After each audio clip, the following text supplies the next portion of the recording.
na confiança desta hora. Na introdução clássica que eu falo é para mim mesmo, as pessoas poderão dizer assim, mas fala sempre isso no início. É porque cada início parece igual, mas ele é novo, não é verdade? Então, que estejamos nessa sintonia, eu na certeza da acolhida, da companhia amiga, da sustentação das emanações amigas, e que, com a expectativa de que o estudo seja proveitoso no sentido de que as nossas existências sejam mais esclarecidas e que sejam mais leves, tá? O objetivo do tema hoje é relacionado a isso também. O tema sinais, geralmente a gente faz aquela introdução que é um pouco científica, que hoje ela é mais breve, tá? A proposta é de uma interpretação mais psicanalítica, mas antes vamos a algumas questões.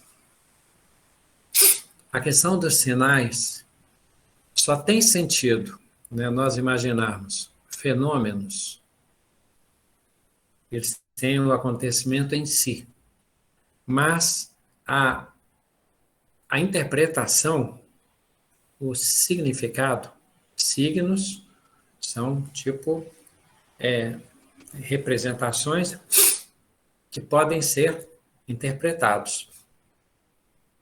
Então, o fenômeno, quando ele acontece assim, automaticamente, existe uma reação automática de temor, deslumbramento.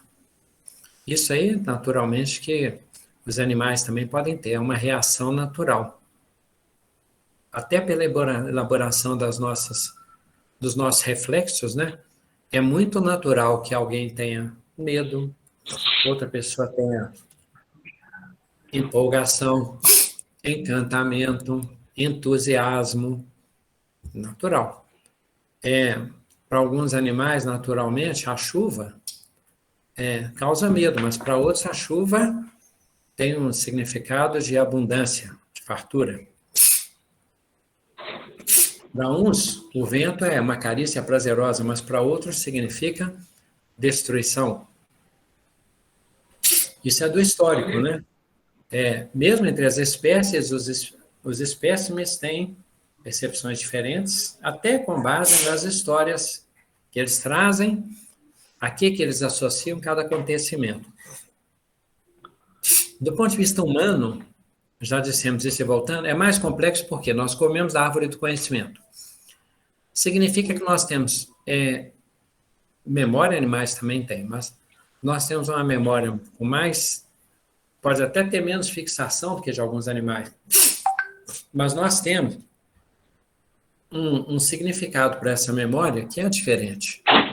E que, inclusive, às vezes, ela é reformada, ela é renovada. Nós temos uma condição não só de receber tudo para o nosso consciente, como também de colocarmos rótulos, né, nos acontecimentos, nos fenômenos, nos sinais. São sinais, por exemplo, as aparências, né? Então, nós podemos, por exemplo, considerar que uma aparência de chuva, vamos considerar que existe uma aparência de chuva, uma aparência de incêndio, uma aparência de perigo. Nós interpretamos algumas coisas porque a nossa mente já trabalha com base nos valores que nós trazemos. Só que além das questões da natureza e da vida social, nós temos mais complexidade ainda, que nós também estabelecemos significados para os nossos rituais. Significa que, por exemplo, gestos dentro de uma cultura, né, imersos, misturados na mesma cultura, alguns gestos têm significados de paz. Então, quando alguém, em nossa cultura, estende a mão para outra pessoa, né, é um sinal de paz. E esse estender a mão, dizem que veio de uma época em que, quando os povos se encontravam, e sem terem certeza se o outro povo vinha em situação de paz ou de guerra, por exemplo, era uma maneira de mostrar que estava desarmado. Então, o representante de um povo se mostrava desarmado, o outro se mostrava desarmado, e selavam este acordo de paz instantâneo, essa amistosidade. Se nós fazemos um sinal hoje, se a gente faz um sinal assim, se colocamos a mão no coração, hoje os jovens gostam de fazer sinais assim, né? São afetuosidades. O semblante nosso tem maneiras mais espontâneas de se manifestar, e quando se diz que o corpo fala, né? Quando se fazem, por exemplo, acariações, considera-se muito isso, mas nós temos situações tanto espontâneas de sorrir, de rir, de chorar, quanto de piscar, que têm significados. Se alguém pisca, pode ser dentro de uma certa cultura. Nós vamos chegar na questão do tema, tá, gente? Hoje nós vamos tratar de questão muito profunda do Evangelho, muito desafiadora e muito propositiva de um olhar diferente. Então, por exemplo, se alguém pisca numa cultura, é porque está interessado em uma pessoa. Numa outra significa consentimento. Numa outra forma pode ser aprovação. Numa outra forma, piscar um olho pode significar um sinal qualquer, uma trama, alguma combinação. Além dos gestos, né? Tem os símbolos. O símbolo é mais complexo ainda, porque ele não é tão assim objetivo quanto o da natureza e nem tão corporal, né, quanto os gestos.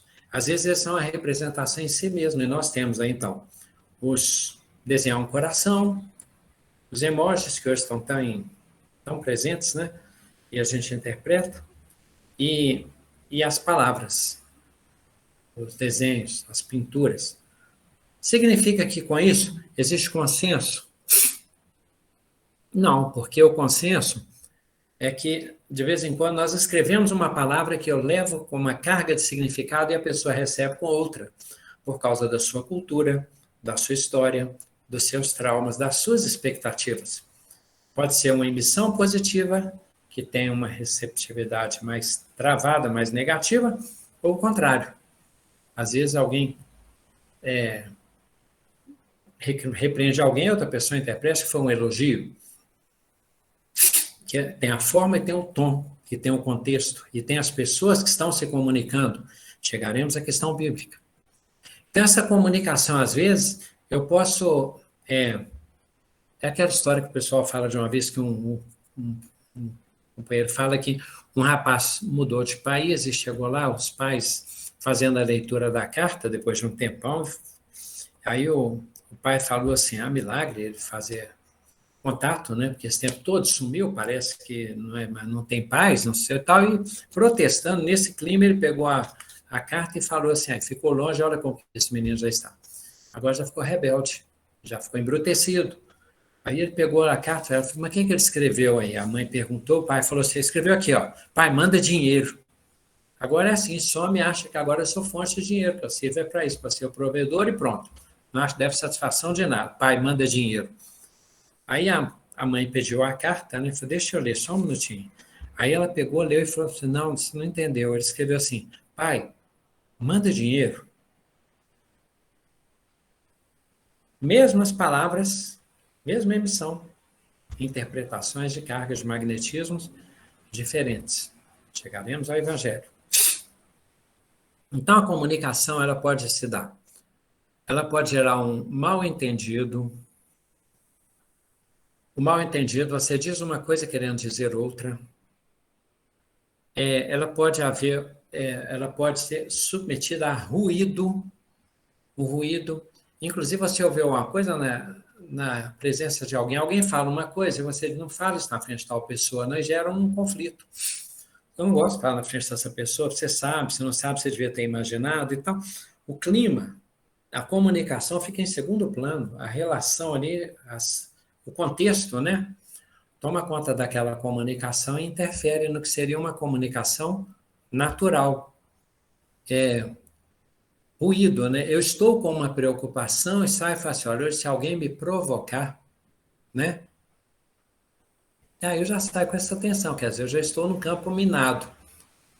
Eu tenho ruídos internos que interferem no que me chega.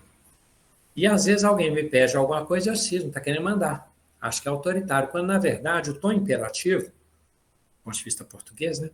Verbos no imperativo pode ser pedido, pode ser instrução, pode ser ordem, pode ser pedido. E às vezes nós interpretamos que o pedido é uma ordem, porque internamente eu estou atormentado, perturbado, tenso. O momento se torna grave. A desproporção, né? Às vezes um exagero em relação a sinais gera uma sobrecarga na comunicação que uma pessoa se sente, por exemplo, quando se fala muito em relação a algum assunto do que é desnecessário, às vezes o que poderia ser na expectativa de um, né, muito objetiva a comunicação, ela se perde, ela se incomoda com o volume de informações. E para uma outra pessoa, você explica mais detalhada, você tenta ser mais objetivo e vai falando, eu gostaria que você explicasse melhor, que assim eu não entendi. Falando só desse jeito, eu não entendo. Então, é uma arte muito complicada a comunicação. E falando de sinais, nós estamos falando de representações, vale para a escrita, né? Inadequação, como dissemos, que às vezes não é o momento, o lugar, o momento da pessoa. Relutância. Às vezes nós relutamos, sabe? Quando alguém vai levar uma situação do evangelho, você não fala nisso agora não, porque estou meio traumatizado com esse negócio de religião, meu momento, ou então não me venha falar de tal pessoa, não estou em condição de conversar sobre essa pessoa, fiquei magoado, essa pessoa me lembra. Qualquer questão desse tipo gera em nós uma resistência, uma relutância. Então, mesmo na questão da leitura, a mesma coisa. Às vezes nós buscamos a literatura e a fala como alguém que busca um alimento, ou uma água, às vezes uma água viva. E há momentos em que nós nos retraímos. Se é um estudo mais intimista, que fala mais de nós, e nós não estamos bem conosco, ou estamos usando mecanismos de defesa, de fuga, de, de alienação, de distração, e um tema é assim, às vezes nós evitamos.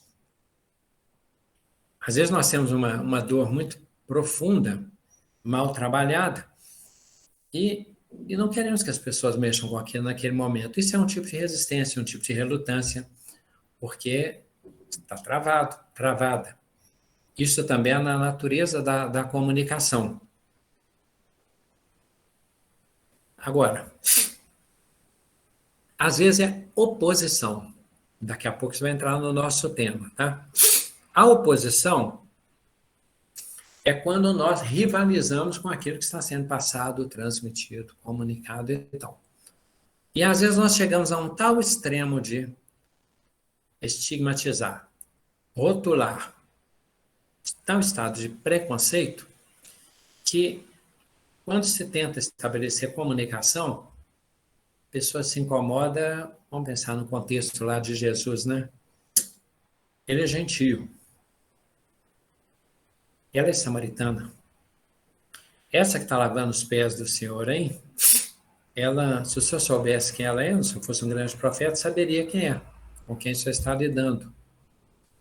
Saulo foi responsável pela morte de Gesiel. Acaso pode vir alguma coisa boa de Nazaré? Então, esse clima de oposição ele acontece hoje como seria? Alguém falar assim, por exemplo, não, espírita, quero saber, não concordo, tá? Um outro grupo já olha os protestantes, que o pessoal chama de evangélico, que também somos, né? Fala, não, esse pessoal é fanático, independentemente de ouvir, conversar, saber o pensamento e o jeito de se comportar e de se relacionar da pessoa. Aí nós vemos alguém que é, do ponto de vista católico, né, esse pessoal é dogmático, é bitolado, é fechado, porque nós temos essa situação. Aí nós, mais do que uma resistência, nós estabelecemos um estado de confrontação, de oposição, de certo e errado, de bom e mal, de superior e inferior. O que estamos dizendo inicialmente é que os sinais, eles são inevitáveis. É tão certo quanto nós temos valoração, sentimento em relação às coisas que nos rodeiam, o universo o tempo todo está propondo coisas para nós e nós estamos lidando com elas e atribuindo rótulos, significados para elas. Uns signos são muito claros e outros precisam ser interpretados. Aí a gente chega um pouco mais na introdução. Às vezes vem sinais para as nossas existências e nós fazemos a leitura incorreta, mal entendida, desproporcional, inadequada, relutante, oposição. Então, para Paulo lá, quando cita aquele trecho de não recalcitreis contra o aguilhão, né? Mas é a coisa de aceitar um espinho na carne, como diz Paulo, a fim de que eu não me envaideça, foi-me dado um espinho na carne. Não sabemos qual é. Ele aceita aquilo como um sinal divino. Muitas vezes, as pessoas aceitam, isso é o telefone, tá? Muitas vezes as pessoas, nós lidamos com isso e nós resistimos, relutamos, nos opomos, queixamos, lamuriamos, revoltamos em relação a conteúdos da existência. Outras pessoas já têm uma capacidade de interpretar os signos, os sinais, os fenômenos. Bem, essa comunicação divina conosco, Jesus estabelece um tipo de didática, né? Porque quando ele fala da pesca, ele mostra uma maneira mais proveitosa na pesca maravilhosa, né? Milagrosa, maravilhosa, como tiver o texto, ele mostra uma maneira legal de jogar a rede e conseguir tirar mais proveito. Independentemente agora, né, a pesca para aquele grupo lá era uma questão muito vital de sobrevivência, de alimentação. Então, Jesus depois lá na frente ele diz assim, aquele que não recolhe comigo desperdiça. Então ele usa um sinal, ele eleva aquele sinal, ele dá um sentido essencial para ele, muito interessante para a pesca. Didaticamente, Jesus fala, na parábola do semeador, ele explica que às vezes a semente cai num terreno muito proveitoso, e outras vezes num terreno seco, pedras, em terreno em que os espinheiros predominam e a sufocam, em lugar onde as raízes não têm profundidade e secam, e onde dá muito fruto. De novo, Jesus usa uma didática de que a comunicação pode ser mais ou menos cabível, bem-sucedida, e que devemos ter este cuidado na relação de semear, de anunciar, de pregar. Duas didáticas mais que Jesus usa, uma delas é quando havia uma situação em que ele entrou num lugar, numa cidade, e registra o texto evangélico assim, e ali não operou muitos prodígios, não fez grandes realizações porque não creram nele. Não realizou muitas coisas porque não creram nele. Ele sabia que era previsível, mas Jesus sabia que ele passaria por aquela experiência, assim, didaticamente ele entrou para que os discípulos percebessem que ali não havia receptividade, a semente ia bater e voltar. Quando ele fala do sermão, parábola do semeador, eles já tinham vivido aquilo. E os discípulos ainda precisavam tanto ser trabalhados, que Tiago, João, né, os filhos do trovão, ficaram tão revoltados com o fato de Jesus não ser bem recebido ali, que quando saem deles, fala assim, Senhor, dizem, acho que João, fala assim, Senhor, se quiseres, podemos fazer chover fogo e enxofre sobre esta cidade. Olha só, discípulos com Jesus, tá? Se o senhor quiser, não sabe de que época que eles vieram. Que espíritos foram esses, né? No passado. Porque Elias tinha esse poder com fogo, por exemplo. Mas aí ele diz, né? Se quiseres, né?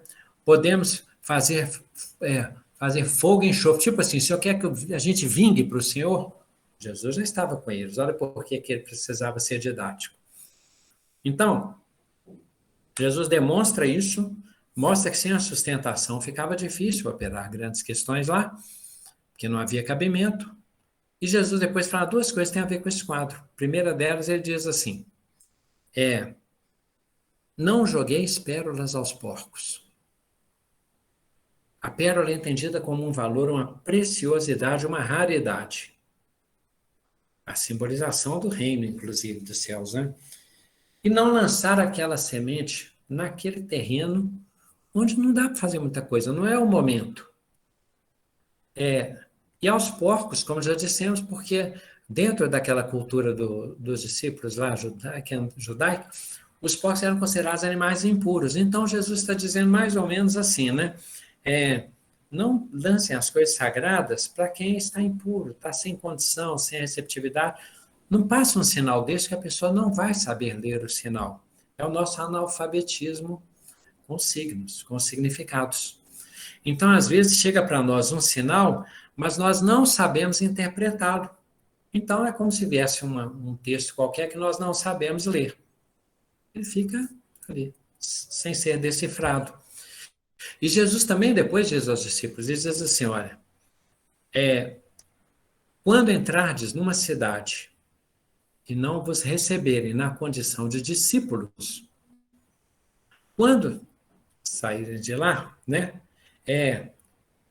sacudir até o pó, a poeira dos vossos pés. Então, Jesus está dizendo assim, tem uma hora que, sinceramente, você chega, você tem pérolas, você lança, cai para os porcos, as pérolas não são bem recebidas, relutância, oposição, não entendem o signo, não entendem o significado, não se considera a intenção, refuta-se, opõe-se, contraria-se, ataca-se, tudo contra.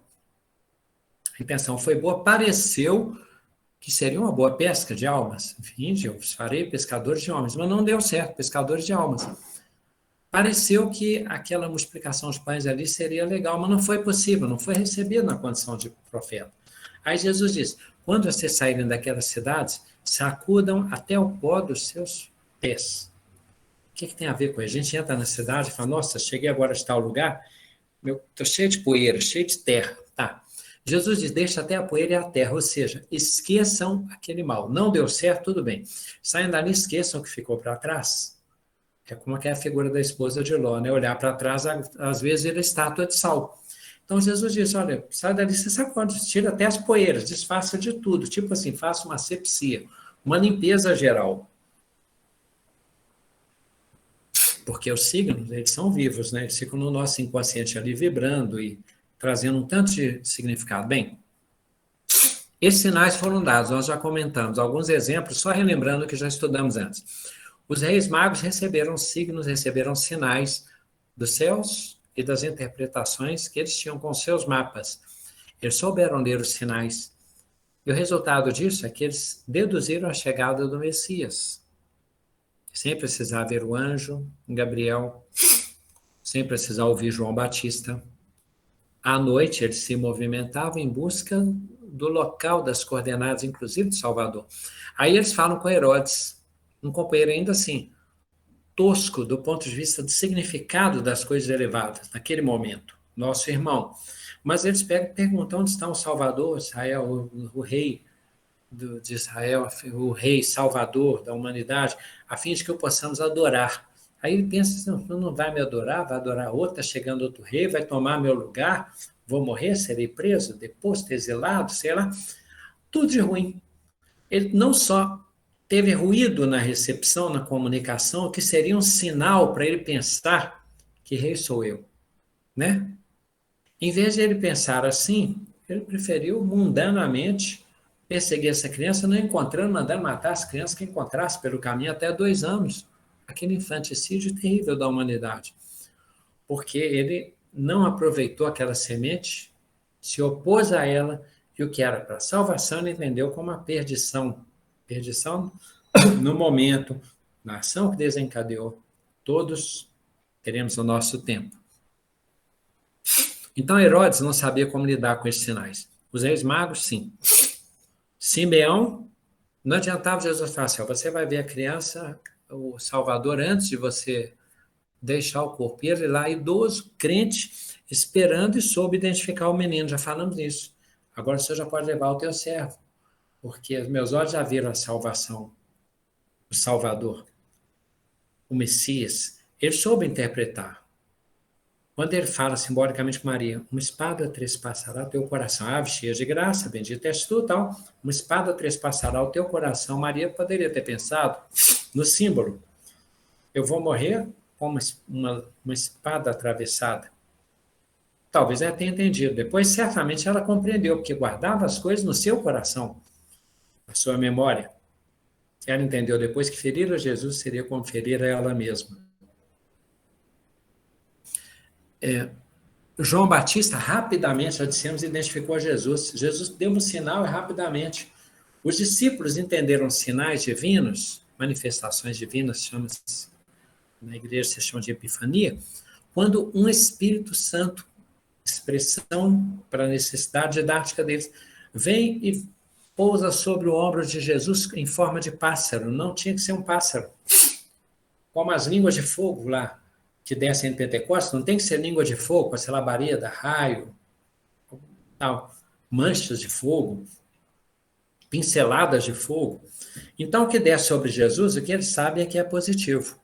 Algum ser, alguma coisa aparentemente alada, porque pousou, por isso que eles usaram a expressão, no ombro de Jesus.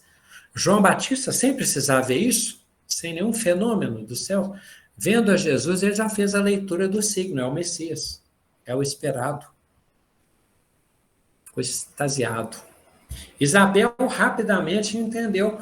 O menino deu um sinal para ela, saltou no ventre dela, e ela entendeu que estava saudando o Messias. Você podia pensar, eu fiquei tão feliz que meu ventre até mexeu na hora quando vi você, Maria. Ou poderia dizer, o menino ficou muito feliz com a sua chegada. Só de escutar a sua voz, ele saltou. Não, ela já interpretou. O menino exultou no meu ventre por causa da presença do Messias. Ela interpretou profundamente. José entendeu perfeitamente e creu 2 vezes em sonho. José, esposo de Maria. Uma quando o anjo avisa. Maria, não tema.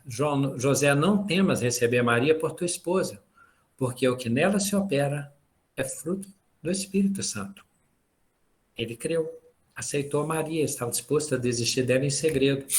Depois, quando de novo em sonho, José, levanta, toma a mulher e o menino e foge para o Egito, porque Herodes quer matar a criança.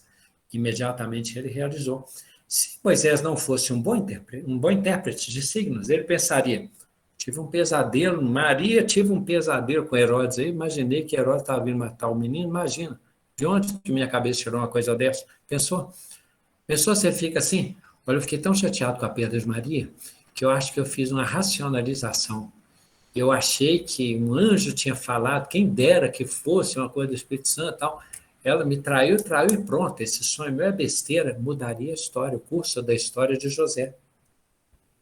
Jesus viria, sobreviveria, mas outro percurso e José teria uma outra história para ser contada. O faraó do Egito que sonhava, mas não sabia interpretar aquele sono que o afligia. E que parecia ter um significado profundo para o seu reinado futuro, para o futuro do seu reinado. E José do Egito que soube ler. Um escrevia, o outro lia. Um sonhava, o outro interpretava. José do Egito. O que isso tem a ver conosco, né? Tem a ver conosco no sentido de que uma hora vem uma exultação, um arrepio, uma intuição, um sonho, uma página, uma palestra, uma flor, um programa, uma pessoa, um acontecimento que nos leva, um acontecimento que nos retém. Sinais acontecem o tempo todo. Uns são mais profundos porque nós estamos mais receptivos ou porque ele é mais grave o momento. E alguns são muito assim, cotidianos. Então nós temos uma parafernália, uma multidão de sinais que nos rodeiam. E às vezes nós atentamos uma coisa ou outra. Tem vezes que tem um acontecimento, Jesus está passando ali e nós estamos concentrando aqui no outro que está rezando em voz alta ali. Ó. Noutra vez, Jesus está sentado ali no Sermão do Monte e eu estou pensando assim, vai ter uma coisa lá nas galeras, lá no circo romano, vai ter um duelo, uma luta de gladiador, qualquer coisa que fosse parecida. Então,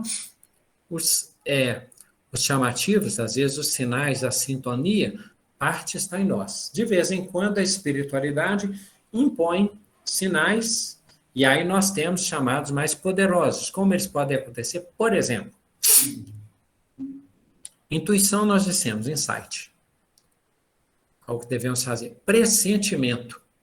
É quando nós nos acautelamos, nós preparamos para uma situação porque alguma coisa parece ter sido dita para nós. Uma reação reflexa. Também acontece. Nós somos movidos.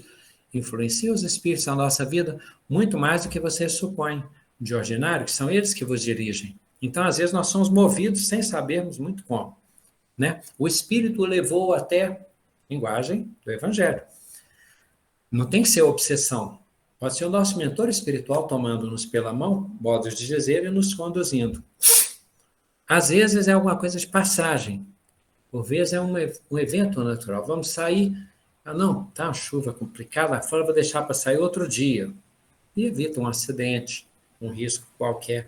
Tornamos-nos necessários onde nós estamos. Às vezes acontece um sinal, nós seguimos e a coisa acontece do outro lado e a gente acha que, poxa, isso me atrapalhou. Se eu tivesse, eu teria feito. Mas não adianta. Se não tivesse que ser, não seria do jeito que foi. Quando a coisa é divina, quando é imperativo, quando é determinante divino, as coisas acontecem porque precisam acontecer. Os nossos espíritos guardiães, às vezes, se distanciam um pouco de nós para não interferir no nosso livre-arbítrio, sabendo que vamos errar, porque aprenderemos com o erro. Então, às vezes, é pressentimento. Às vezes, é um susto. Né? Um susto e a gente toma uma atitude protetiva. Um medo de sofrer, a gente se trava. Não faz algumas coisas, se contém. No outro momento, é uma perda, né? Uma perda qualquer, que vem trazendo significados importantes. Perda de emprego, perda de pessoa, perda de referência, perda de modelo, ídolo. Um tanto de situações que nos trazem um esvaziamento para que depois nós possamos fazer a nossa reconstrução. Perdas, susto, pressentimento, reação, presença de alguém, passagem, evento natural, uma criança que sorri, um animal que nos enternece, um filme que nos comove, uma página que nos faz refletir, um conselho que nos modifica, uma planta que nos toca, uma reação que nos acalenta, uma gentileza que nos desperta, um aviso que nos enrijece. Tudo isso são sinais, concordo que o tempo todo eles acontecem à nossa volta. Então, quando dizem assim, que de ordinário, que são os espíritos que vos dirigem, não é uma coisa nós imaginarmos que nós somos zumbis, que somos autômatos, não é necessariamente assim. É no sentido que a espiritualidade coloca iscas, cones, quem faz academia sabe assim, você coloca um percurso, colchonete, corda, bola, cones, corda para segurar, lugar de correr, aí você vai fazer um percurso. A espiritualidade prepara para nós essa pista de evolução. E nós vamos seguindo esse percurso e fazendo alguns desenvolvimentos. Depois nós já temos alguns domínios que nos possibilitam chegar a outros níveis. Bem, tida essa introdução, citada a questão do Evangelho, vamos nos ater a uma das possibilidades de interpretação simbólica, metafórica, psicanalítica, mais leve do Evangelho. O capítulo 24 de Mateus, de certo modo, Jesus fala o que nós interpretamos assim, o fim do mundo. Se nós pensarmos pelo aspecto literal, Jesus diz coisas assim, tá? Vai haver um momento em que nós passaremos por guerras, peste, terremoto, fome, nação contra nação, reino contra reino, ai das grávidas, das que estiverem amamentando, quem estiver no campo não volte, quando falar para ir para o deserto, não vá, um será tomado, o outro permanecerá, e tudo isso tem que acontecer antes, vai haver ranger de dentes, e tudo isso é necessário que aconteça antes. Minhas palavras não passarão, né? As coisas passarão, as minhas palavras se cumprirão. Então, dá um clima assim de fim do mundo, né? O amor de muitos esfriará, tá? Mateus capítulo 24. Não peguei tudo por ser extenso e porque algumas questões não dava tempo de eu trabalhar com elas e nem de mexer com ferida que a gente não vai poder tratar. Mas vamos aplicar um pouco o conhecimento para coisas da nossa existência de maneira leve. Sejamos primeiro pela fé raciocinada. Cremos em Deus, certo? Deus é justo, ele é bom. Ele não está contra nós, ele está do nosso lado, está conosco. Somos imortais. Os mundos têm um propósito importante. E mesmo que materialmente os mundos se desfaçam, há outros mundos e outras moradas na casa do Pai. São muitas vidas. Mesmo quando imaginamos o final, já dissemos, o nosso Sol, por exemplo, falamos semana passada, vai morrer daqui 5 bilhões de anos. Então, tudo bem, tem muito combustível ainda. Então, como interpretar essa questão do fim do mundo, do ponto de vista nosso aqui, espírito? Vamos pensar algumas coisas, tá? Nações contra nações, reinos contra reinos. Quando nós reencarnamos em diferentes países, nós temos gosto por uma coisa do outro, não gostamos de outra coisa de outra, e fica meio assim. Em nós, fica convulsionado, fica uma turbulência. Nós nos sentimos bem onde estamos, mas ficamos mais felizes onde estávamos em tal época. Ou então, aquilo daquela época nos traumatiza, hoje está melhor. E eu tenho medo de passar pelo que eu já passei lá na frente. Ou eu tenho esperança de viver aquilo que eu já vivi. Então, de várias maneiras, nós vamos comparando os conteúdos que nós já vivemos e as nossas vivências numa nação ou noutra, numa cultura ou noutra, numa família ou noutra, elas vão um embate, né, em nós. Isso fica turbulento. É um estado de luta desafiador. Reino contra reino não tem que ser o país. Nessa mistura que eu estabeleço, as fronteiras se desfazem, mas existe um reino. Os poderes, as minhas crenças, os meus dogmas, os meus princípios, né? O meu reino de hoje, o que ficou depois que eu passei por lugares, tempos, passei da adolescência, chego à fase adulta, e esse meu reinado. Mas de vez em quando isso desmorona. E de vez em quando isso é superado. É o que já dissemos, dos exemplos máximos. Santo Agostinho tem Maria Madalena. Não, Madalena tinha uma prontidão, ela não sabia como seria esse máximo amor. Mas Saulo de Tarso e Santo Agostinho foi mais desafiador. Saulo de Tarso, ele tinha todo um reino em si. E vem outro reino, um outro rei. Um Messias diferente do que ele imaginava. Então, ele fica, quem me livrará desse corpo de morte? O bem que eu amo eu não faço, o mal que eu não amo eu faço. Então, nós temos um Saulo que luta com Paulo, um reino recente com um reino novo, Gesiel, Estevão aqui.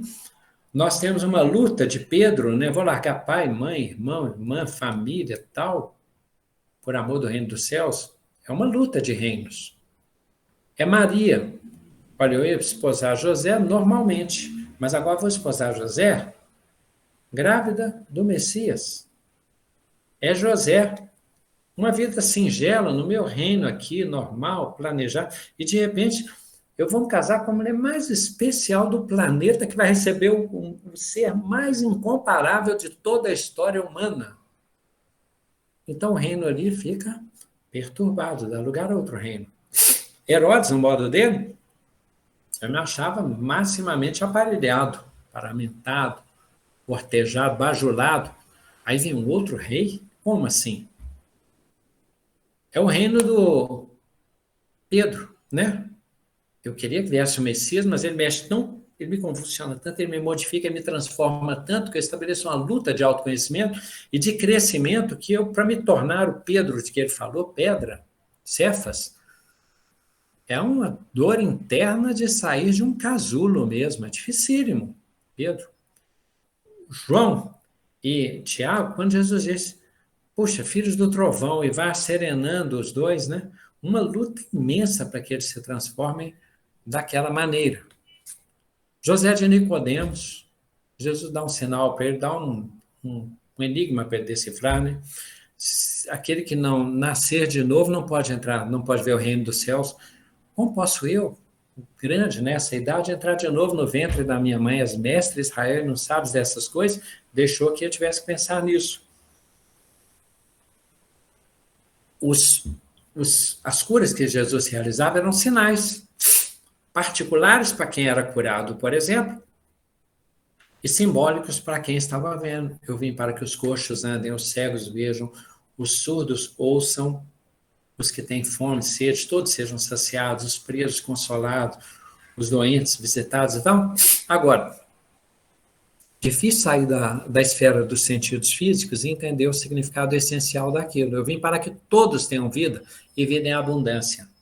Para um é sentir liberdade, para o outro é o alimento, para o outro é a água, para o outro é ir e vir, o outro é ver, ouvir. Então, Jesus usa esses sinais para quem ele fala, para quem tiver ouvidos de ouvir e olhos de ver. Bem, mas o mais...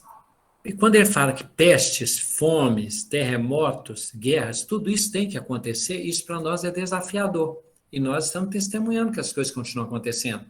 Materialmente também, né? Nação contra nação, reino contra reino, peste, fome, guerra, terremoto, vulcão, tudo isso está acontecendo. Então significa que Jesus está falando do ponto de vista estritamente mundano. Vamos à introdução do capítulo 24, que muda muito dessa interpretação. Jesus sai do templo e lá na citação de Mateus, depois ele já está sentado no Monte das Oliveiras. Não é o Sermão do Monte, não. O sermão foi antes lá, no início de Mateus, capítulo 5 a 8. Isso eu lembro, só isso que eu lembro também. Mas então, capítulo 24, Jesus já está sentado no monte. Vamos supor que esteja a ordem cronológica. Ele já ensinou o Sermão do Monte. Dura esse discurso, quem o pode ouvir? Aí Jesus lança um significado, igual quando ele fala assim: se destruir esse templo, em 3 dias eu reconstruirei. Ele estava falando, já dissemos, do corpo dele, e não do templo material. Mas ali Jesus fala, sentado no monte, saiu do templo e disse assim para os discípulos: quem tiver ouvidos de ouvir e olhos de ver, não ficará pedra sobre pedra, referindo-se ao templo. Mas não era o templo, não eram as pedras. Mesmo sabendo que Jerusalém depois foi destruída, e uns entendem que a profecia de Jesus era histórica e material. Tem isso também, mas não é tudo.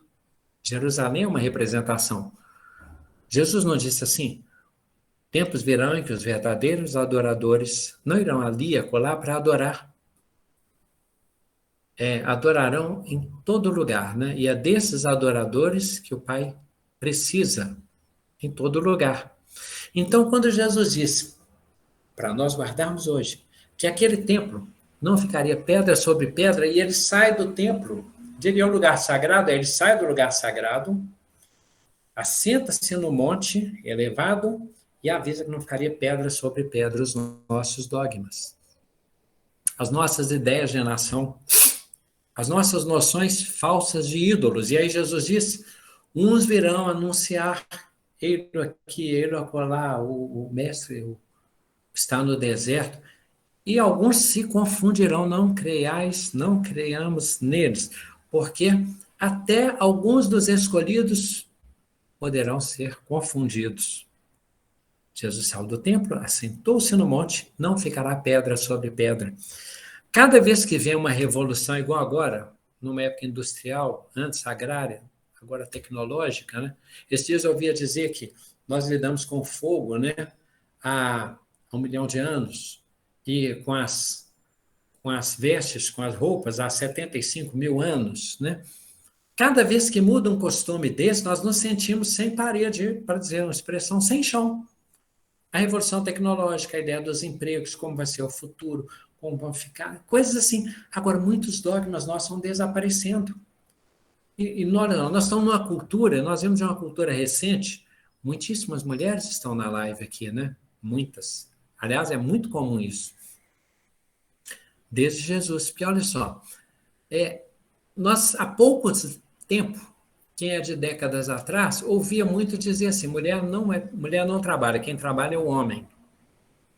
E aí, às vezes, se falava isso para dizer que o homem trabalharia fora e a mulher ficaria em casa, e Branca de Neve dava essa ideia, não dava? os passarinhos levavam as cobertas. Eu acredito que uma criança levava as toalhas de mesa, já colocava assim bonitinho, e ela cantarolando, arrumadinha, roupa limpinha, toda clarinha, tá? Aquelas coisas, aquela coisa diáfana, né? Qual a realidade borralheira de tomar conta de uma casa, às vezes? É terrível, é desafiadora. Então, nem é verdade dizer as mulheres não trabalham, como não é verdade, porque nós não damos conta muitíssimas vezes de um percentual do que a mulher em nossa cultura trabalha, e nem foi verdade do ponto de vista kardeciano, fé inabalável, encara a razão em qualquer época, que a mulher não trabalharia fora. É óbvio que isso quem legislou foi o homem. Aí, olha só, nação contra nação, reino contra reino. Aí o homem nasce mulher, a mulher nasce homem. Vários costumes vão demonstrando que as pedras sobre pedras não ficam. Os nossos dogmas que não são alinhados com a lei de Deus, do Espírito imortal que todos somos, não prevalecem, eles são temporários. Aí nós vamos para uma outra cultura, chega lá e começa de novo. Nós arraigamos o machismo. Ou numa outra cultura, nós vamos com a expressão daqui, vai mulher para o lado de lá e vai ser mulher revolucionária. Nesse ambiente conturbado, é que Jesus está dizendo nessa diversidade, por exemplo, que chega um momento em que um está mais adiantado que o outro, natural, na evolução. Aí Jesus usa de novo expressões, olha, não haverá pedra sobre pedra. Quem estiver no telhado, naquele momento do chamamento, não desça, né? Fique no telhado. O que isso tem a ver? De novo, a casa é de pedra. Quando nós estivermos numa situação de aprendizado superior, nós guardemos essa posição e fiquemos onde estamos. Que entrar na casa de novo, às vezes entrar de novo no templo, entrar de novo com os dogmas de pedra, é complicado. E ele diz também, e quem estiver no campo, né, quando houver esse risco, não volte, né, para buscar roupa, as vestes, porque as vestes são as nossas personas, as nossas personalidades que mudam constantemente. Então, Jesus fala, é mais importante o corpo do que as vestes. Então, se está lá no campo, está livre de dogma, não tá, a gente quer voltar para casa para buscar a persona. O outro está no telhado, quer descer para ficar no conforto do dogma da ordem social conservadora. Não estamos falando de conservadorismo no sentido político, estamos falando do sentido da evolução do espírito, que cada vez mais deve se libertar e perceber a essência divina. Chegaremos. É o nosso desfecho daqui a pouco. Quem estiver no campo, não volte. Então, chega um momento em que um será tomado e o outro permanecerá, porque existem as migrações. Até a Catarina falou que um tema poderia ser crianças índigo, né? Os espíritos mais evoluídos, que se emancipam, e os que vêm em favor da evolução planetária. E por que o espírito não regride? Por que esse mundo parece complicado? Porque muitos espíritos de condições inferiores vêm para cá para aprender com os que puderem ensinar e testemunhar e agir do jeito deles. Essa mistura é própria do campo evolutivo e da escola dos mundos, não apenas terrena, dos mundos. Se não houvesse mistura, seria cada um por si. Isso não é amor, isso não é caridade, isso é egoísmo planetário, né?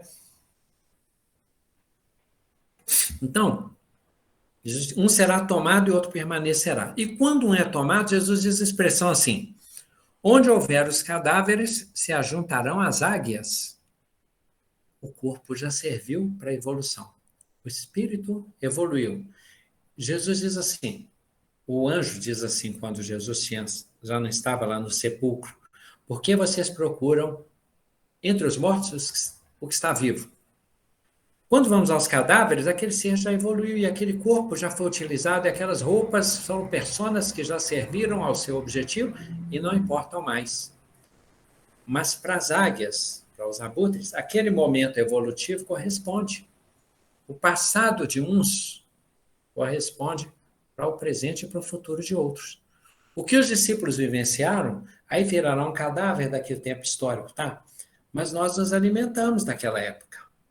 O passado deles, que parece ter morrido ali, está vivo ainda. As águias do céu que vêm, os espíritos primitivos que sejam, ainda se valem daqueles sinais, daqueles signos.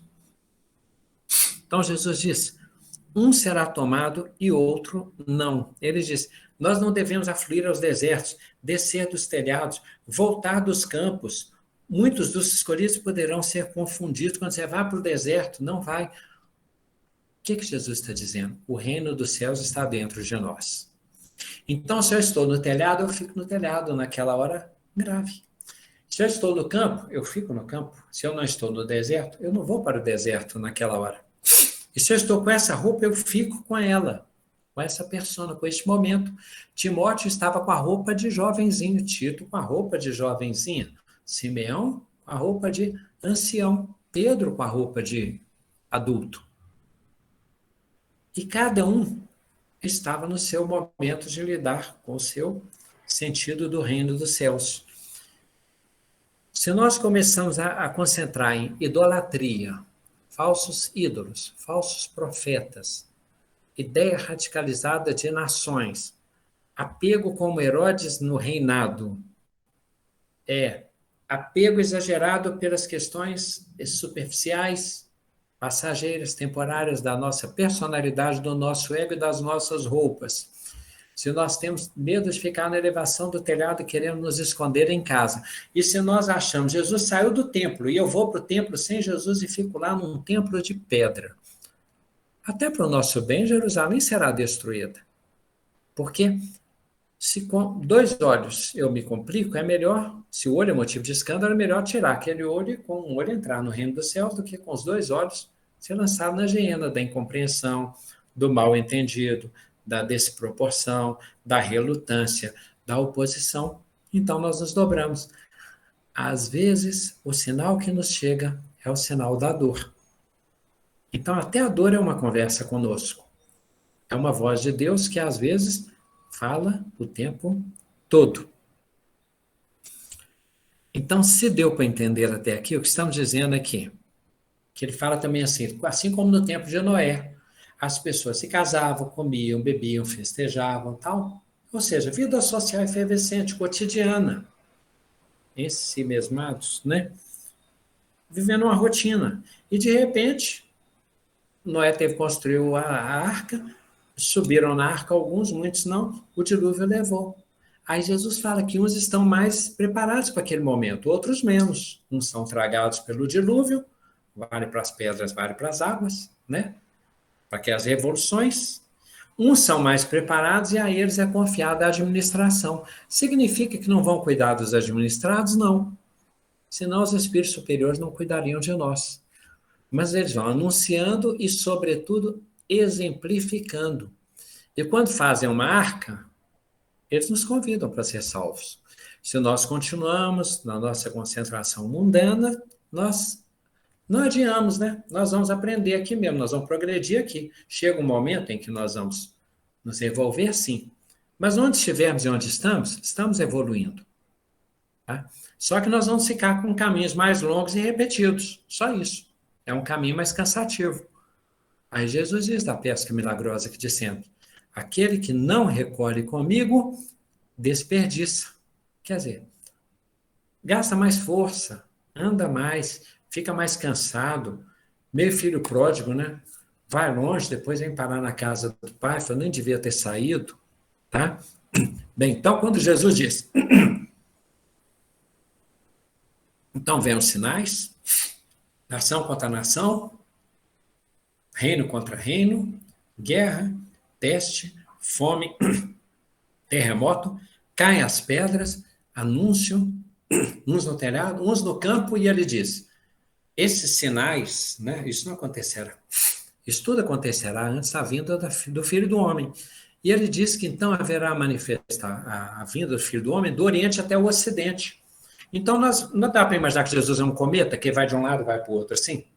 Não é uma figura meio esquisita? Parece que Jesus está meio assim, sei lá, o plano de voo dele ficou meio confuso. Parece uma coisa meio assim, espetacular, né? Meio pirotecnia. Não. Do Oriente até o Ocidente é pleno.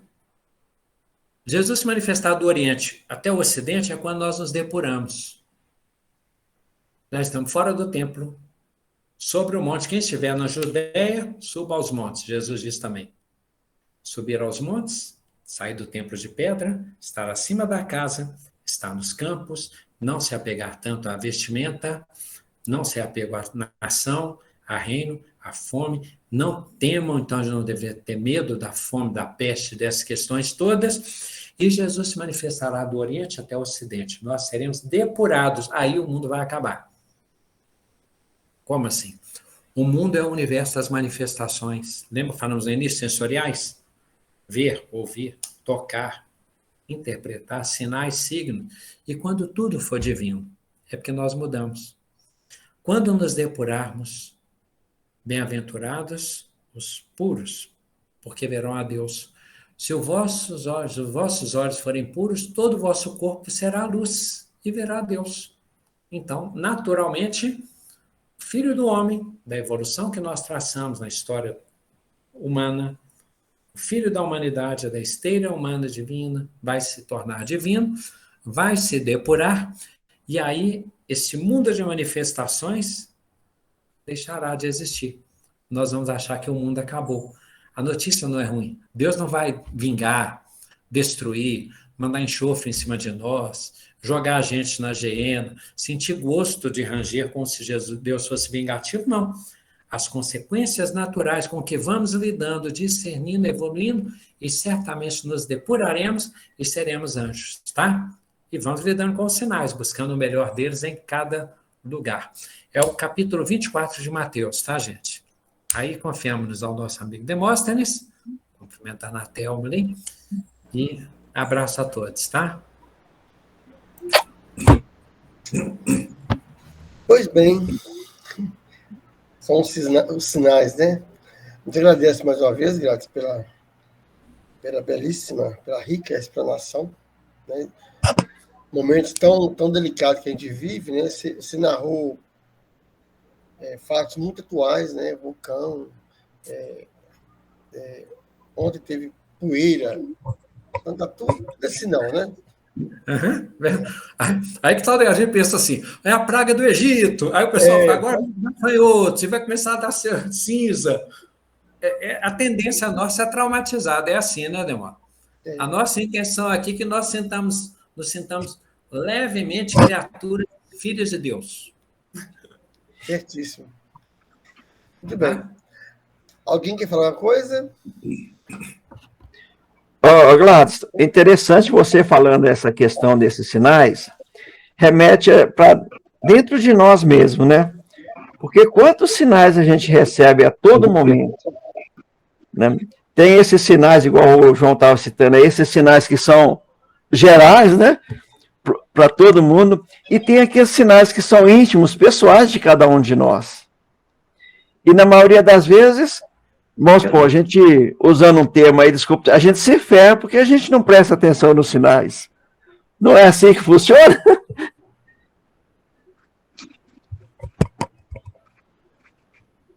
Não, é concordando que é tudo a ver, exatamente isso. A nossa expectativa, gente, é que nós olhemos para os lados e nós vejamos um jardim divino, com flores que embelezam, que perfumem, que iluminem, tá? Que o nosso caminho seja divino. E quem vê, poxa, a gente já sofre tanto pelas necessidades do momento nosso, nós ainda vamos ficar nos martirizando aí no mau sentido, nós vamos ficar nos mortificando, carregando pedra como se ser criatura divina fosse uma maldição. Não, vamos, né? Nós somos maravilhas num mundo maravilhoso e tem mundo melhor ainda, e nós vamos trabalhar em mundos maravilhosinhos, vocês entenderam, né? Maravilha. Gladys, eu entendi e fiquei muito leve, sabe? Ótimo. Eu até lembrei duas piadas que o pessoal fazia lá no Vale do Jequitinhonha, Vale do Mucuri. Tipo assim, ó, nós não é anjo, não, nós é filhote. Chegaremos lá e habitaremos. É o objetivo, tá? Maravilha. Valeu. Valeu, turma. Aí eu cumprimento a todos, vimos novatos aí, né? É bastante novato, viu? Vamos ver se esse pessoal dá conta de continuar sofrendo, né, Demóstenes? Eu acho que vai ter que acreditar nisso, tem muita gente, viu? Que bom. Tomara que o pessoal que confiou agora nós se sinta mais leve, tá? E vamos sofrer juntos, viu? Esse sofrimento tá muito bom. Muito viu, Graça? Valeu, meu amigo. Maravilha! Boa noite. Boa noite, obrigada. Olha, chamaram o Tim ali, ó. Para tudo, para tudo. Fala, Johnny Bosco. Tô Para aqui. tudo. Eu tô sentindo que você tá com o violão na mão aí, Tim. Oi? Você tá com o violão na mão. Você quer que cante a música? Eu canto. Vamos lá. Vamos aí, Tim. Vamos aí.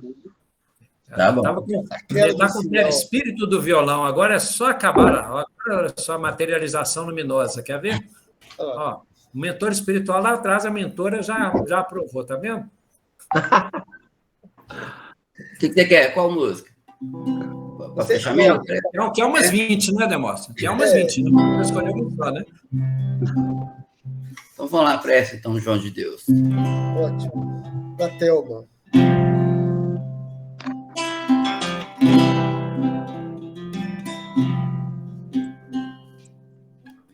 Meu Senhor, sábio dos sábios,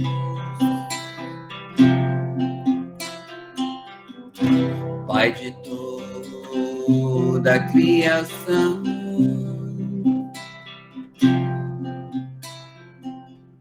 põe a doçura em meus lábios e a fé em meu coração. Sol de amor que me conduz na vida em que me agasalho,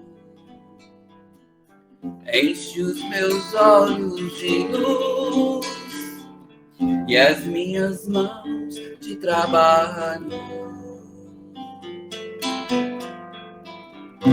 Dá-me forças no caminho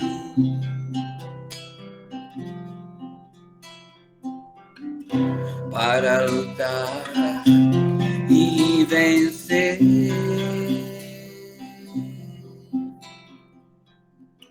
Transformando todo espinho em flores do meu dever. Pai, não te esqueças de mim nas bênçãos da compaixão. Guarda-me em teu coração, de paz e de amor sem fim.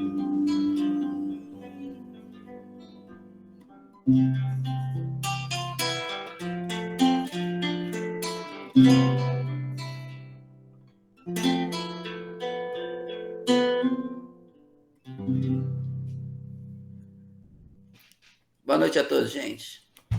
Obrigado, Tintones. Obrigado a todos. Boa noite. Boa noite, gente. Obrigada. Beijo a todos. Fiquem com Deus.